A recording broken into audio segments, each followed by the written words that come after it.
déconjugalisation de l'AAH, l'allocation adulte handicapé. Très concrètement, eh bien, cette allocation ne sera plus versée en fonction des revenus du ménage. Ça offre une indépendance financière aux personnes handicapées. Ça a été voté quasiment à l'unanimité, hein, il y a une seule voix contre. Vous saluez ce vote de l'Assemblée nationale? Bien sûr que je le salue, c'est évident. Je veux dire, c'était un combat des écologistes. On a déposé des textes, on a suivi ça, et notamment ici au Sénat.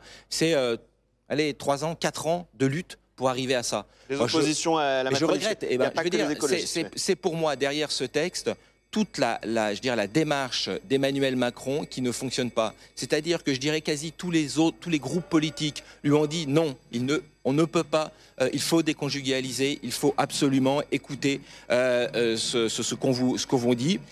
Ben voilà, on perd 3 ans, 4 ans pour un texte qui va être adopté, qui sera en application que en 2023. Oui, un mot sur cette échéance. Vous vous rendez compte de ces gens qui attendent ça, des personnes qui ne se marient pas ou au contraire qui vont être quasi obligées de divorcer pour pouvoir toucher leur indemnité. Il va falloir qu'ils attendent encore 2023, alors qu'on aurait pu se régler ce problème à plusieurs reprises, puisque ce texte est passé à plusieurs reprises au Sénat et à l'Assemblée nationale. Qu'est-ce que vous dites sur ce délai? Il nous reste 1 minute, mais ce délai de 2023, vous pensez qu'il est légitime? Mais c'est quand même une réforme... Mais non, il n'est pas légitime. Encore une fois, je le dis, on aurait pu aller... il est compliqué.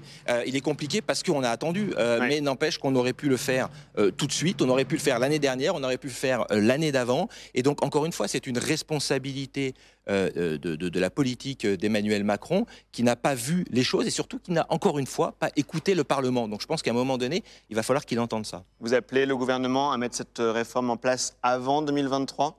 Évidemment, je pense que tout le monde attend ça. Enfin, je veux dire, on ne peut pas attendre éternellement. Voilà, là, ça a été voté. Tout le monde maintenant est d'accord, vous l'avez dit à l'unanimité, pour dire que c'est une bonne mesure, qu'il faut déconjugaliser. Donc mettons-le en place tout de suite. Merci Guillaume Gontard et on suivra l'examen.